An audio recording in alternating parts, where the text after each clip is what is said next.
Hey losers, I'm Coral. Welcome to my channel. If you're joining me for the first time, I like to read things that are wicked and dark. So if you're into that, welcome to the party. Today I'm here with my wrap up for May. Oh my god, I've read so many books. I need to take like 3 days. 3 weeks, 3 months, I don't know. I don't think I've ever read so many books in my life for real in a month. Let's talk about it. So in total I read 28 books this month. 16 of these were off of my TBR, so those are books that I owned previous to this year. I'm also doing a read what you own challenge, so I'm counting books that I owned previous to that challenge, which I started at the beginning of May. And for that, I ended up reading 20 books this month, so I've got 80 to go.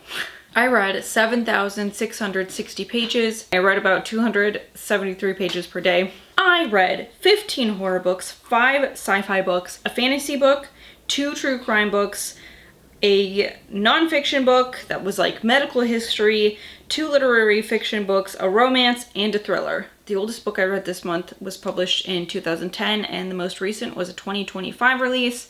I stayed pretty modern this month. As far as series go, there's one I started that absolutely I'm reading more of it. What was the other one that I started that I was like, yeah, I'll probably read more? I can't remember. Oh yeah, Emily Wilde. I'll probably read more of that, I think. But then there were 3 other series where I read the first book and I decided I'm not going to continue with it. So, I mean, that's really typical for me because you have to really fucking catch me. If you want me to read your series, you gotta get me. And those 3 just did not. The first book I'd like to talk about today is Poking Holes by Juan Valencia. This was published in 2022. Short story collection, horror that definitely pushes the limits. One story in particular, I think it's called The User or User. Ugh. I was reading this at an event for my daughter and I was in a crowd of people and I just kept thinking, I hope to God nobody can see what's on this page right now, because I'll be publicly ridiculed and murdered, I think, probably, because it was pretty foul. So not all the stories are quite like that, but they definitely push the limits. It's subversive in ways, some really interesting stories in this. And I don't think there was a single one that I read where I was like, wow, I wish this would be done, which happens to me with short story collections. So a very solid one. I would definitely recommend it. And I don't see this talked about often in spaces where they talk about horror that pushes the limits, like extreme horror or splatterpunk. So why is that? Because this is definitely that. I mean, it's coming out of Apocalypse Party, which they're a press that publishes shit like that. So also, what a fucking beautiful cover. I also read The Yoga Store Murder by Dan Morse. This was published in 2013. This is the story of Jana Murray, who was found murdered in the Lululemon store she worked in after she had worked a closing shift. The next day, she's found there along with her co-worker Brittany Norwood, who was injured but not killed. And so it's what exactly happened here? It was a little bit sensational because it happened in this expensive clothing store, this Athletica store, and what happened? Ooh. So I thought this was all right. It was good. It was fine. And I read it and I was like, there we go. I don't feel like it added, I've heard this story before, which is why I bought the book. And I don't feel like it added a whole ton to what I've already heard before, which maybe is just something that is gonna happen when you listen to a lot of and watch a lot of true crime, which I do. So maybe that's a me problem and not a this book problem. But I mean, like I said, the writing was fine. Nothing spectacular. It wasn't an Anne Rule, I will say, but I read the whole thing. Next, I read Ghostland by Duncan Ralston. This, I believe, was originally published in 2020, and this was fun because I read this partly on my new books e-reader, and I read part of this as a paperback.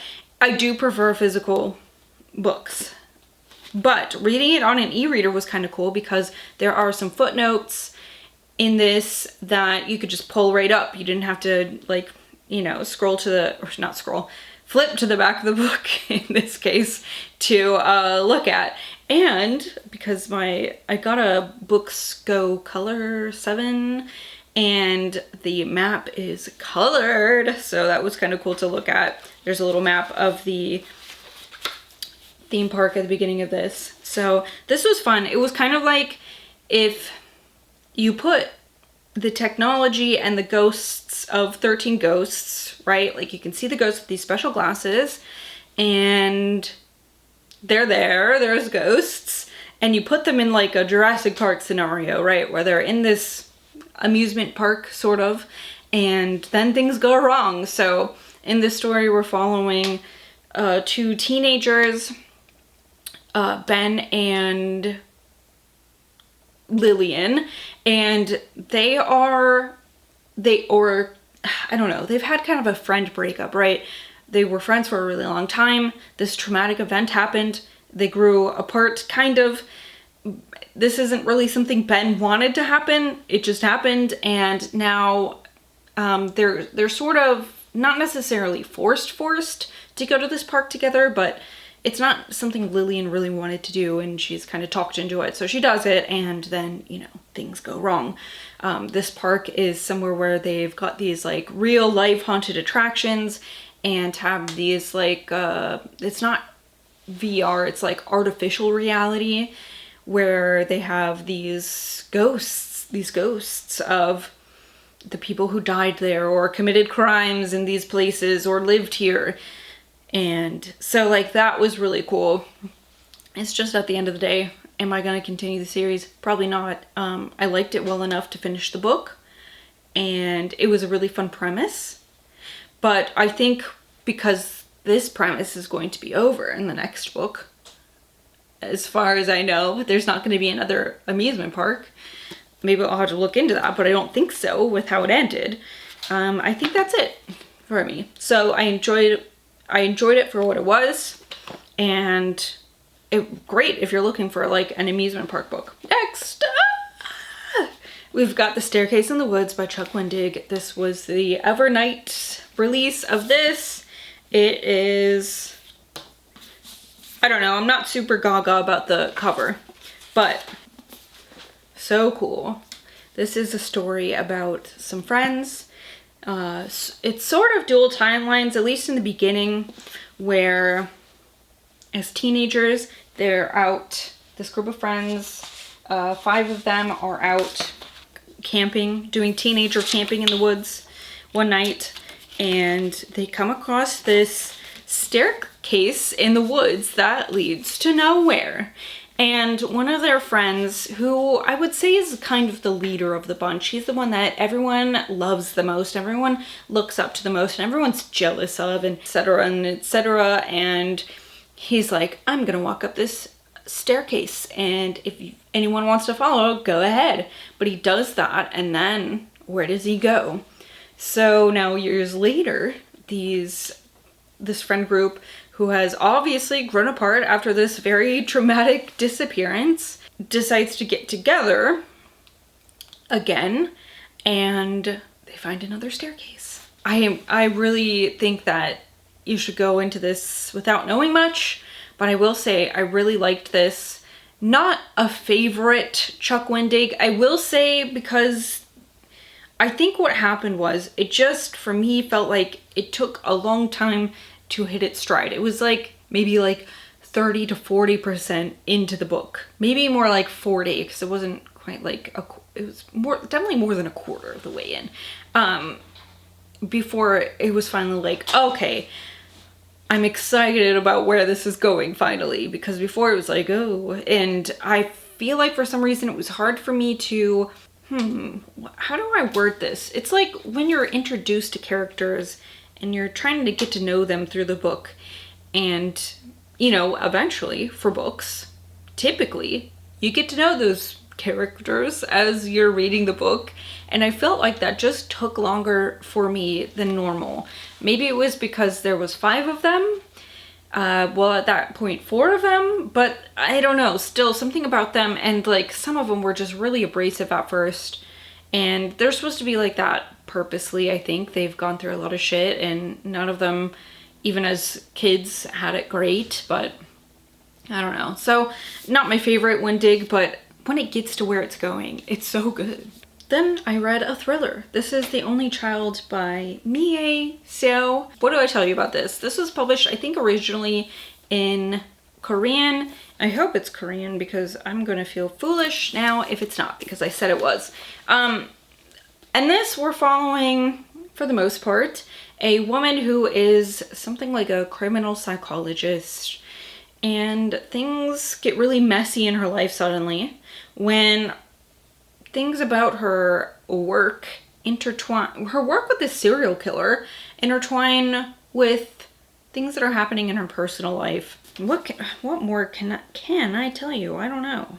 Okay, so yeah, basically, I can't tell you more because the synopsis says it. So things get really complicated when her husband, who she knew was married before, is like, surprise, I actually also had a daughter. And like, for me, this would be like a I'm moving out situation, because what the flip? But she doesn't, and this child is not a typical child. So I don't know. It really absolutely was nothing I hadn't read before. I really probably should have put it down once I realized that, which, you know, was not far into it. But I don't know, like, I guess there was part of me that wanted to get to the resolution of things. And I think that the end was fairly good for like what this book was. But again, the whole of it, just not it wasn't groundbreaking. It didn't break any ground, you know? Then I read this tiny little book from Filthy Loot. This is a little anthology called Teenage Grave. This was published in 2021, just kidding. And this includes a story by Joe Quinnell, a story by Sam Richard, a story by Brendan Vidito, and a story by Justin Lutz. So these are all more, you know, there's another publishing press that likes to print stories that really pushes boundaries, and I like that, and I like this collection a lot. Very good. The first story especially made my eyes want to pop out of my head, and the last one I really liked as well. Just things about like addiction. You know what, I think both of those are kind of a little bit like that, a little bit about addiction and pushing yourself to be better. Who could say no to this cover? It's so good. I also read the first bind up of Goodnight, Punpun by Inio, Asano, and this was published. I was wrong with my oldest book, because this is actually my oldest book that I read. This was originally published in 2007. And this is a story of Punpun, who is 10 years old in this book. I don't think they say explicitly. He's just really, this is the story of an average kid who's going through some shit in his life, right? And, that's really all it's about. It's kind of sweet. It's kind of sad. It's funny. And he's just a little boy who doesn't look like anybody else. Him and his mom and his dad and his uncle, they all look like little tiny sheet ghost birds. So adorable. I love the little like sketches in between like the chapters where Punpun is just doing something, and he's just got these like little skinny legs doing things, and it's like, oh my god. Or like people will run away and it'll be like tromp tromp tromp tromp, you know, like the little I don't know, sound effects that they write in there, and his will be like deep deep deep deep deep. I'm like, oh my god, it's so cute. Oh, I love Punpun. I really like that. I don't know what to tell you. Like, what is it about though? It's just about life, like a slice of life, I guess they would call it probably. Then I read this romance book. This was originally published in 2021. This is called That Time I Got Drunk and Saved a Demon by Kimberly Lemming. And I had high hopes for this and I didn't not like it. I just don't think I will be reading more of these because there's a whole series. I think they're called the Mead Mishaps.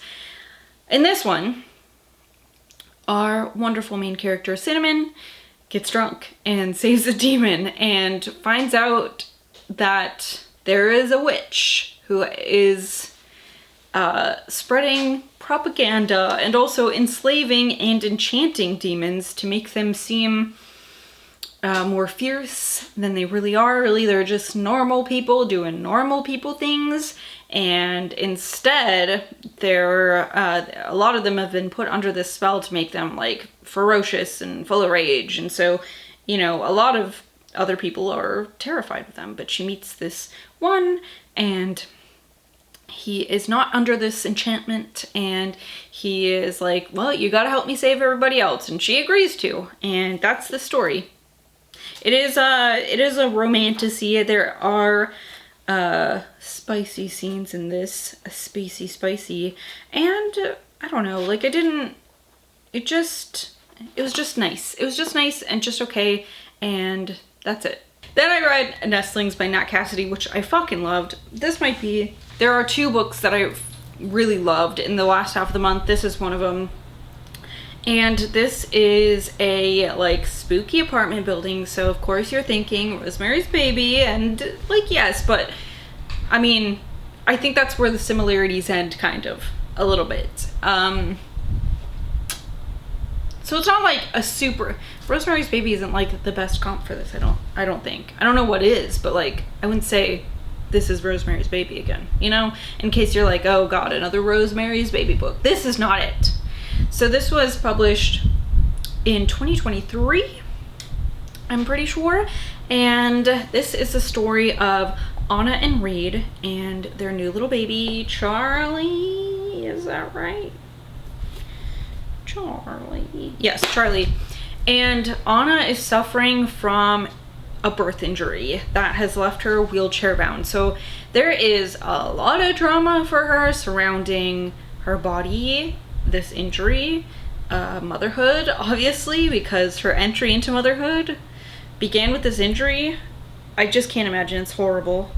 And I don't know. I am somebody who has use of their legs, so I can't talk about like how good the disability rep in this really is, but I felt like this is a great story of a woman like finding strength, which was really great.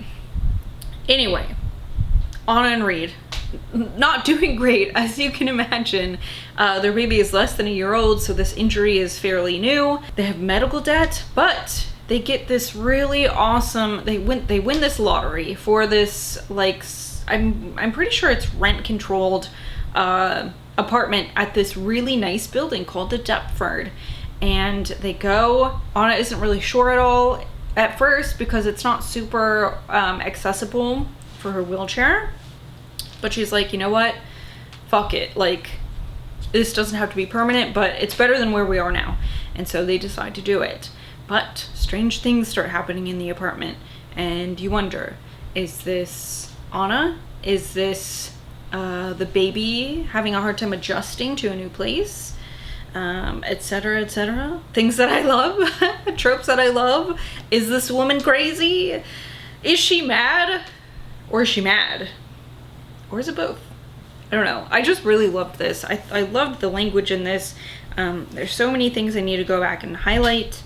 I fucking loved the ending. I would not have expected just the turn that this took, and I really appreciate having an ending like this. You know, I really liked it. I also read the newest volume of Saga, which is one of my very favorite, probably most favorite graphic novel series, sci-fi fantasy, star-crossed lovers.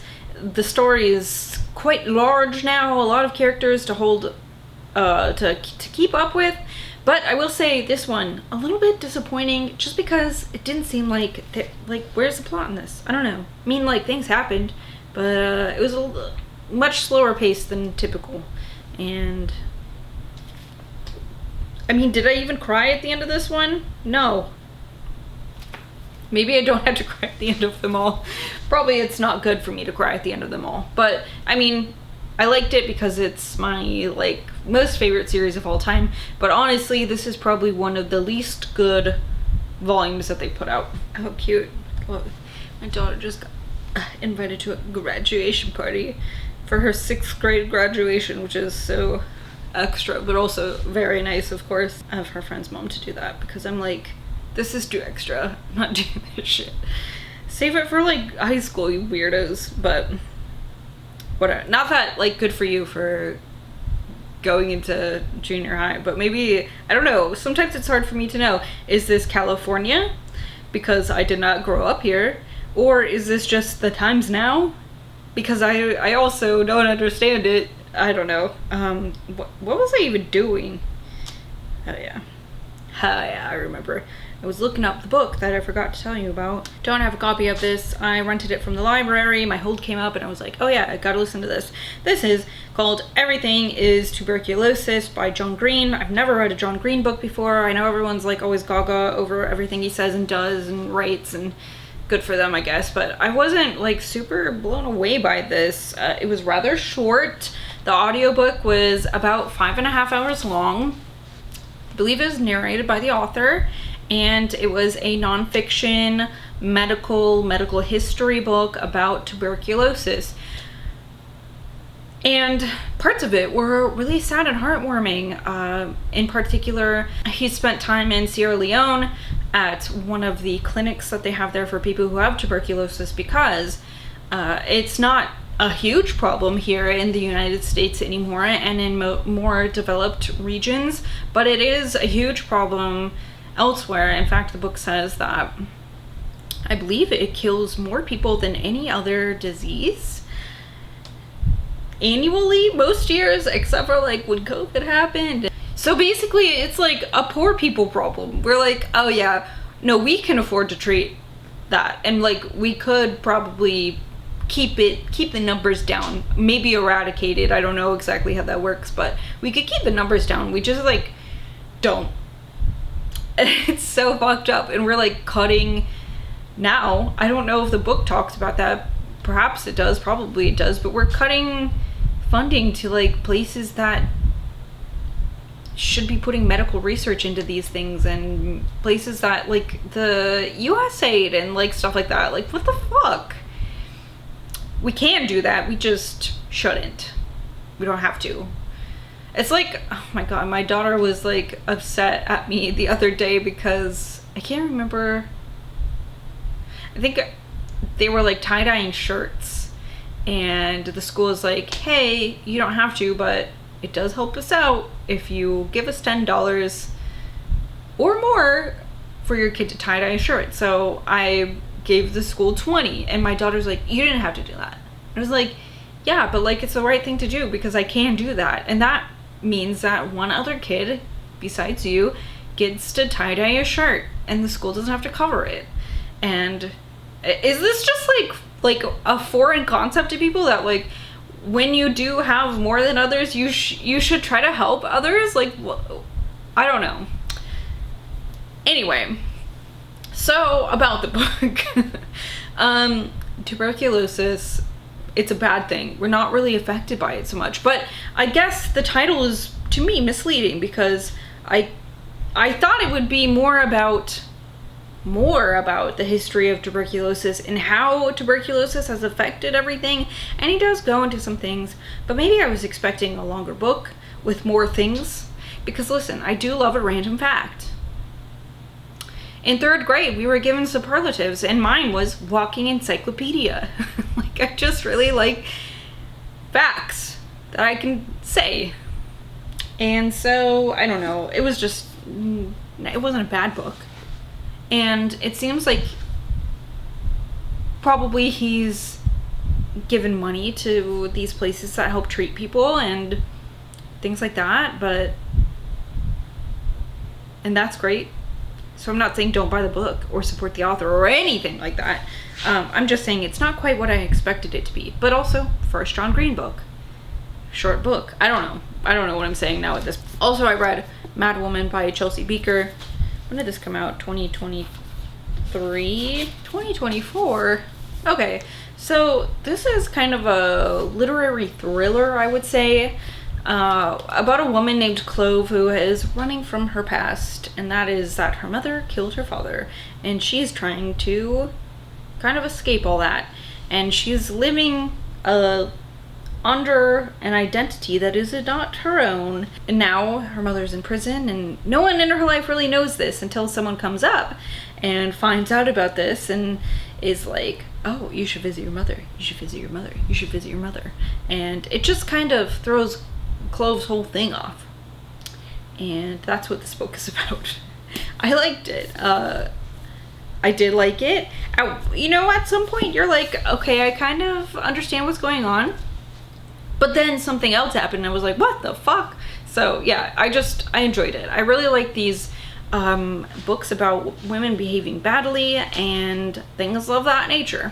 Next, I read Semiosis by Sue Burke. This is a sci-fi book, came out in 2018, and this takes place off of Earth on a colony planet, a small colony that is trying to colonize another planet. And they're having a really hard time at first until they find this plant that is sort of sentient and might be able to help them, but they're really unsure, like, is this a total advantage to us, or could this plant take advantage of us? And this is told in a really interesting way, I suppose, because it's told throughout different generations.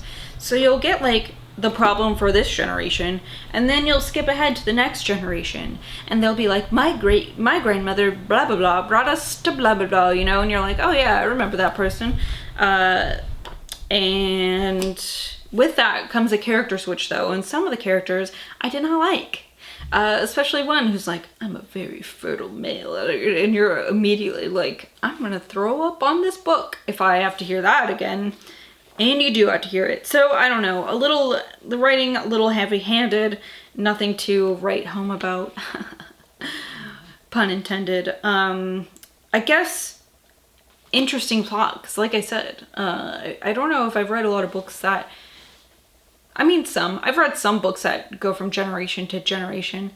No sci-fi ones that I can think of. And the whole plant thing really worms its way into the whole story and becomes a really important part of all these generations. Now, this is a book called Goblin by Josh Malerman, who's one of my favorite authors. This came out in 2017, and this is a novel in 6 novellas, all revolving around this little town called Goblin. And this is definitely the most disappointing book I read this month. I really like Josh Malerman. I thought this was dookie. This just like, I ended up skipping through at least 2 of the stories and suffering through 4 more. I think the like wraparound one was good-ish, and the first one was good, and I did not like any of the others. So I don't know like what else to tell you besides that. I am so disappointed by this book. On to the last book here on my list of books that I read. If you've made it this far, congratulations, and thank you so much for watching. This is The Unworthy by Agustina Bazterrica. This is the second or the other really fucking good book that I read in the second half of the month. What do I tell you about this? This takes place in kind of a apocalyptic or post-apocalyptic world. You don't get a firm grasp on exactly what's happened, but you know that shit's happening, and that has caused a lot of women to seek refuge in this like convent. This is a new release, by the way. This came out earlier this year. This is a Barnes & Noble edition, which is really cool. I'm sorry to interrupt, but I'm sorry to interrupt myself, but look at this. Holy shit. So in this convent, it has this environment where the women are kind of encouraged to pick on each other. If one of them gets into trouble or something, another is chosen to pick her punishment and things of that nature. You know, they like to tattle on each other, and it's not a great situation. So like, you have to wonder, but like, how bad is it out there then if this is a good place to be, or like a more desirable place to be? But our main character, I don't even... Does she have a name? I really can't remember. God damn. I know they have to like pick their names, and I don't know. I feel like she might not, because this is told from her journal entries. I don't know. They just have like all this stuff going on. There are women who are chosen to be like enlightened, and those women have like their own special horrible things going on. And I think you have to read it for your own. But in this environment, the main character meets a really special woman, and I don't know, like, you just have to read it. I thought it was so beautiful, just like Tender is the Flesh. Brutal, but beautiful. So many passages that you just read over because sometimes they're grotesque and you're like, what? Sometimes they're just really beautifully written and you're like, oh, how lovely. So yeah, I really loved this story. I just really love Bad Religion. So not Bad Religion, but Bad Religion in a story, not the music group. So if you've made it to the end of this video, thank you very much. Oh my god, congratulations. Here is a sticker. Bink. Now, what do I say at the end of this? Thank you so much for watching again. If you've read any of these and if you enjoyed them, or if you have any other opinions, I would love to know. I'd also love to know what you got up to this month. If there's anything worth sharing, I'd love to hear. Otherwise, thank you so much for watching, and I will see you later. Goodbye!